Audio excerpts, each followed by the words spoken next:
ప్రియమైన మా పరలోకపు తండ్రి, పరిశుద్ధమైన దేవానికి వందనాలు. ఉదయకాల సమయంలో మీరు మన సజీవులు గుంచినారు, స్తోత్రాలు. మే 7వ తేదీ నాడు దైవ మర్మముల ద్వారా అందరితో మాట్లాడమని యేసునామమును ప్రార్థించి వేడుచున్నాము తండ్రి, ఆమేన్. దైవ మర్మములు మే 7వ తేదీ. ఆయనను వారు ఆయన కార్యములు వెంటనే మర్చిపోయి ఆయన ఆలోచన కొరకు కనిపెట్టకొనకపోయి. కీర్తన 106వ అధ్యాయం 13వ వచనం.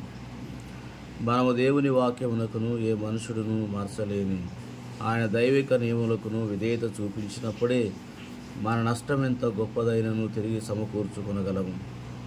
నిజమునకు మనము పోగొట్టుకున్న దానికంటే ఎంతో ఎక్కువగానే సమకూర్చుకుందాము.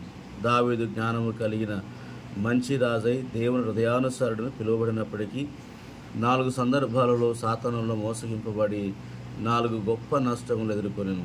ఆయనను దేవుని కృపా సహాయము వలన కోల్పోయిన వాటన్నిటిని తిరిగి సంపాదించుకొనగలిగాను. ఆ నష్టములకు కారణమును మరియు తాను కోల్పోయినదంతటిని తిరిగి ఎలాగూ సంపాదించుకొనునో మనం ఇప్పుడు చూచెదం. మొదటి సమయ గ్రంథము 29వ అధ్యాయం 1 నుంచి 4వ వచనం చూడగలము. సౌలునకు విరోధముగా ఫిలిష్తీయుల సైన్యముతో దావీదు కలుసుకొనగోరెను. సౌలునకు బదులుగా రాజుగా ఉన్నటకై దావీదును దేవుడు ఏర్పరచుకొనందున సౌలు దావీదునకు విరోధి అయి అనేక సందర్భాలలో దావీదును చంపుటకు ప్రయత్నించాను. ఫిలిష్తీయులు తమ సైన్యమును సమకూర్చుకొని సౌలు మీదికి యుద్ధమునకు వెళ్ళిరి.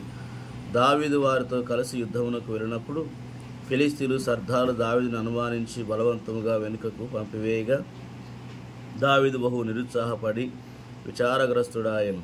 సౌలు దేవుని వాక్యమునకు అవిధేయుడైనప్పటికీ సమూయేలు ద్వారా దేవుడు ఆయనను అభిషేకించినని దేవుని అభిషేకం నొందిన వాడని దావీదు ఎరుగును.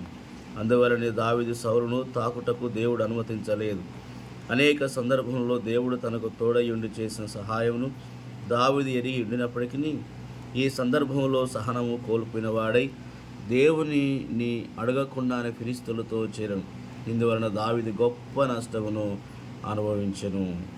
సో మన జీవితంలో కూడా వాక్య విలువలు పరీక్షించుకొని నష్టం అన్నిటిని తిరిగి విధేయత ద్వారా దేవుని అడిగి మనం ఎక్కడికి వెళ్ళిన దేవుని చిత్తానుసరం వెళ్ళుటకు, నష్టపోయిన వారు తిరిగి సమకూర్చుకోవటకు దేవుడు మనకు సహాయపడునుగాక.